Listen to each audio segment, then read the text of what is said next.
ये चेस खेलते हुए क्या हो जाता है आप लोगों को, और टेबल टेनिस खेलते हुए? किसको, सत्य और मुझे? हाँ। कुछ नहीं, वो हारता है मुझसे, और क्या। कुछ नहीं होता, हारता है मुझसे वो। चेस में हारता है, टीटी में जीतता है। टीटी में जीतता था शुरू शुरू जब हमारी दोस्ती हुई। हाँ, मेरे इतना कॉम्पिटिटिव नहीं रहना, इंटरव्यू में बैठे हो। वो अभी भी नहीं। टीटी में जीतता था, अब नहीं जीतता। अब मैं आगे निकल गया हूं उसके।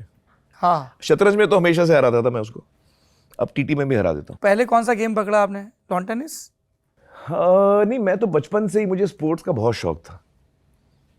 तो पतंग उड़ाना, क्रिकेट, टेनिस, फुटबॉल, हॉकी, कंचे, हर चीज़ मैंने खेली है। गोल्फ नहीं खेला है, बास्केटबॉल नहीं खेला, एक आध गेम मैंने नहीं खेले, बाकी रैकेट गोल्फ आप स्पोर्ट्स। कभी करोगे, बहुत जल्दी पिक कर लोगे, क्योंकि आपने कंचे खेले हैं, तो जो कंचे खेल सकता है वो सब खेल। पर आप लोग तो कुछ अंग्रेजी में बोलते होगे उसको, या कंचे ही बोलते थे? अंग्रेजी में मार्बल्स बोलते हैं। बट हम लोग वो जो खेल मैं खेलता था, वो दो खेल हैं कंचों में, एक तो राजा रानी, हाँ, क्या और एक होता है ये? कोयबा।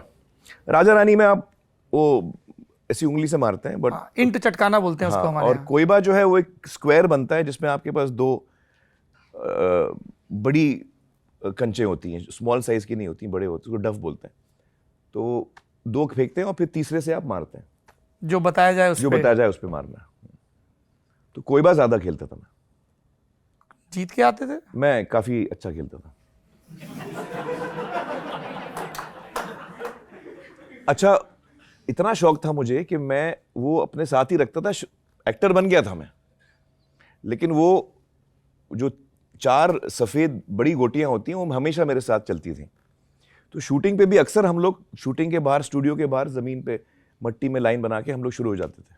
ये कौन सी फिल्म की शूटिंग की बात है? शुरू में जब एज एन एक्टर में आया था, अव्वल नंबर, लव लव लव। ये लेट 80s अर्ली 90s की बात है। क्या दिल के सेट पे आप तो कंचे खेल रहे थे? आपको, हाँ, दिल के सेट पे। अच्छा, ऋषि कपूर जी बड़ा अच्छा खेलते हैं। अच्छा। चिंटू अंकल, उन्होंने मेरे साथ कंचे खेला। अनुपम खेर ने खेला मेरे साथ, और हम लोग की बैटिंग चलती थी, जाहिर है। तो वो कंचों में, मतलब मैंने अनुपम जी के साथ खेला है, ऋषि जी के साथ खेला है। स्टूडियो के बाहर हम लोग साथ, जैसे वो किसी और की शूटिंग कर रहे हैं, मैं किसी और की शूटिंग कर रहा हूँ, हम लोग बाहर कोयबा चल रहा है हमारा। बहुत। यहाँ हम लोग अपनी अपनी सलून की दुकानों पर फिल्मी मैगजीनों को पलटते हुए सोच रहे हैं कि यार ये कैसे होते होंगे फिल्म एक्टर्स, और ये एक्टर कंचे खेल रहे हैं।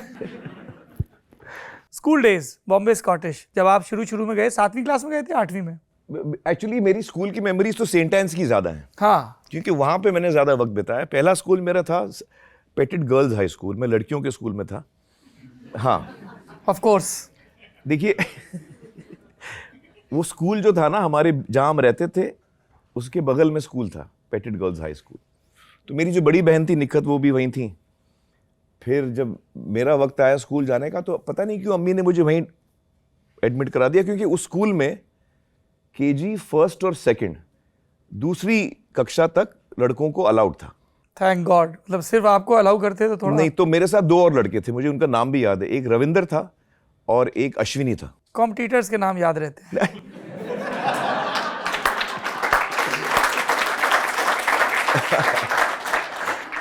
तो रविंदर और अश्विनी और मैं, हम तीनों थे, और बस 3 ही लड़के थे क्लास में। तो केजी, हायर केजी, और मैं बचपन से एक्चुअली, जैसे ईशान अवस्थी है ना, वो क्लास के बाहर उसका ध्यान रहता है, वो खिड़की से कुछ देख रहा है, वो पता नहीं कुछ सपने में खो गया है। तो मैं ऐसे ही था स्कूल में, तो मैं ज़्यादातर अपने ख्यालों में खोया रहता था। मुझे याद है, जो हमारा जो केजी था ना, तो वो जैसे टीचर को मैं सामने देख रहा हूँ और हम लोग सब ऐसे बैठे हुए, तो लेफ्ट साइड पे दरवाजे थे, बड़े बड़े दरवाजे, और वो खुलते थे तो पूरा एक तरह से पूरा दीवार खुल जाती थी, फोल्डिंग डोर्स थे वो, और उसके सामने बेंच रखी जाती थी ताकि वो उसके बाहर आप ना चले जाएं, वो बेंच होती थी। तो जब टीचर नहीं देख रही होती थी तो मैं कूद के मैं बाहर चले जाता था, और वो जो फोल्डिंग डोर्स थे ना, वो फोल्ड होके सेंटर में आते थे, तो उसके बीच में अगर आप चले जाएं तो आप दरवाजे के अंदर हैं, आप समझ रहे हैं जी। लेकिन कोई आपको देख नहीं पा रहा है। और आप उसके गैप से आप सबको देख रहे हैं क्या हो रहा है बाहर दुनिया में, क्या हो रहा है, तो मैं वहाँ छुप जाता था। और क्या खुराफाती आदमी। तो actually I used to be in my own dream world. मुझे इमेजिनेशंस, मतलब मैं अलग अलग चीज़ें इमेजिन करता था, मतलब मेरे क्लास में ध्यान नहीं था, कहने का मतलब ये।